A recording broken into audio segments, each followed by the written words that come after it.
Une mesure symbolique, c'est notre programme sur le logement. Le logement aujourd'hui est devenu la première dépense contrainte la plus importante, c'est-à-dire celle pour laquelle vous n'avez pas le choix de dépenser les euros que vous gagnez. Ça représente 24% au niveau européen et c'est des dépenses contraintes. C'est beaucoup plus pour les ménages les plus précaires. Ça peut très vite aller jusqu'à 40% des dépenses obligatoires. Du coup, il ne reste pas grand-chose pour manger, pour proposer une éducation de qualité à ses enfants et je ne parle même pas des loisirs. Donc nous aurons une action extrêmement volontariste sur la question du logement. Encadrement des loyers, première mesure phare que nous avons annoncée dans les premiers dès septembre 2019.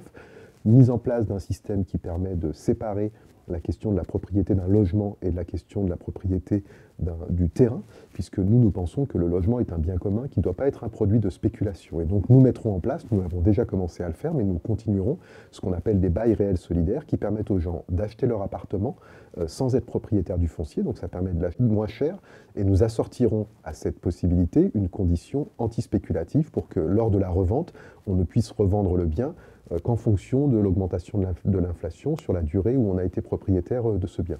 Voilà deux mesures très concrètes en matière de pouvoir d'achat et en matière de logement pour améliorer la capacité de cette ville à permettre à toutes celles et ceux qui le souhaitent d'y rester, d'y habiter et surtout à faire en sorte que les plus modestes ne soient pas repoussés sans cesse plus loin dans cette agglomération.